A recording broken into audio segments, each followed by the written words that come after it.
comme Ukrainienne d'origine, citoyenne canadienne maintenant. Vous étudiez à Montréal. Katerina Swiderska, bonsoir d'abord. Bonsoir Patrice. Alors, vous avez suivi ça aujourd'hui. Est-ce que c'est important, vous croyez, pour la communauté ukrainienne d'avoir vu ce que vous avez vu aujourd'hui? Oh, mais absolument. Et on l'a vu dans les images des citoyens à Ottawa. En fait, ça redonne espoir. Ça dit que le Canada, en fait, n'oublie pas l'Ukraine. Et c'est la première visite aussi de M. Zelensky au Canada depuis le début de l'invasion. Et ça donne également des points forts au Canada, disant que, bien, regardez, c'est un leader sur la scène internationale en termes de soutien à l'Ukraine. Vous n'êtes pas, vous faites pas partie de ceux qui sont arrivés après le déclenchement de la guerre. Vous êtes ici depuis un bon bout de temps. Est-ce que vous êtes en contact régulièrement avec des gens de là-bas? Comment vous comprenez le moral là-bas après 567 jours de guerre?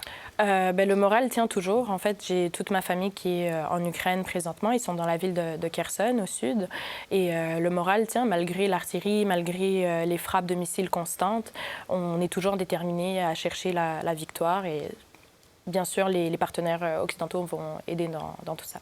Il n'y a pas de découragement devant la lenteur de la guerre, C'est long quand même? Oui, non, c'est sûr. Mais en fait, un certain rythme s'est installé, une certaine adaptation, j'ai envie de dire, à la guerre.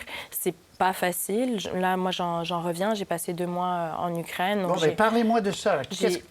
Qu'est-ce qui vous a surprise, par exemple? Oui, bien sûr. Donc, j'ai passé 1 mois à Kiev, dans la capitale, et ensuite 1 mois chez mes grands-parents à Kherson. C'est 2 mondes déjà complètement différents. Il faut savoir que Kherson est vraiment sur la ligne de front. Donc, c'est des frappes d'artillerie constantes, jour et nuit. On entend les frappes de mortiers, de tanks. Ça siffle, ça vole au-dessus de nos têtes. Alors qu'à Kiev, bon, c'est quand même bien plus protégé, notamment par les systèmes de défense anti-aérienne. Mais reste que la nuit, si l'alerte sonne, on sait que des missiles s'en viennent sur la capitale. Mais en termes d'ambiance générale, comme je disais, les gens restent motivés, peu importe ce qui leur tombe dessus, en fait. Donc, la motivation de se dire on va réussir d'une façon ou d'une autre à chasser l'armée de Poutine reste intacte. Ah, absolument. Et plus les Russes commettent de crimes de guerre, plus les Russes frappent des infrastructures civiles, plus cette motivation augmente, en fait, aussi avec une certaine colère face à littéralement un génocide qui est en train d'être commis contre les Ukrainiens. C'est une histoire tellement dramatique. Et d'ailleurs, le président Zelensky a commencé son discours, vous avez entendu tout le discours, en parlant de cette grande famine sous Staline. Il y a un monument commémoratif de ça qui est à Edmonton, le premier sur la planète, a été construit ici au Canada.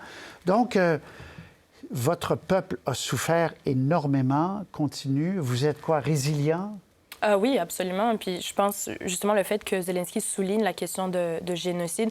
Moi, c'est entre autres aussi mon sujet d'étude. J'étudie en sciences politiques et j'étudie le génocide plus exactement.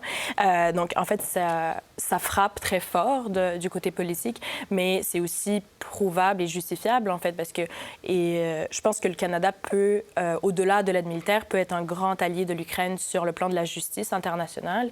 Il soutient, entre autres, l'Ukraine dans sa demande à la Cour internationale de justice pour le tribunal d'agression. Donc, je pense qu'on est sur la bonne voie pour ça. C'est important pour vous, par ailleurs, d'y retourner régulièrement. Vous avez parlé de vos grands-parents, vous avez des amis, de la famille. Oui, absolument. Donc, ma famille élargie, on va dire, est à Kherson en ce moment. Beaucoup d'amis, de collègues qui sont là-bas. Puis, bien sûr, ça m'a fait un grand bien d'y retourner cet été, malgré les conditions. C'était très important aussi pour moi de voir cette réalité, de l'expérimenter, alors que je l'avais vécue à distance jusque-là.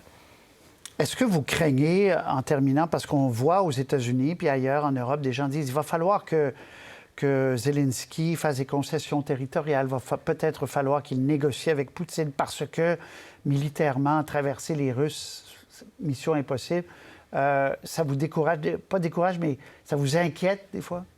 Pas vraiment, sincèrement, parce que je sais que les Ukrainiens puis l'administration présidentielle en Ukraine restent forte, reste stable et ne veut pas faire de concessions quelconques, en fait. Et ça en revient à ce que M. Trudeau disait aujourd'hui, on ne veut pas de fausse paix. Et c'est un peu les demandes qui sont faites actuellement, parce que si on cède du territoire, quelle garantie a-t-on que la Russie ne va pas continuer à tirer des missiles partout en Ukraine?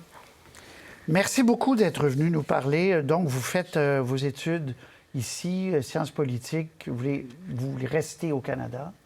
On verra. Ça, je ne sais pas. On verra. Je planifie là un doctorat, donc je vais continuer mes études, puis on verra pour la suite. Bonne chance. Merci Merci beaucoup d'être venu nous voir. Merci, Au Patricia. revoir.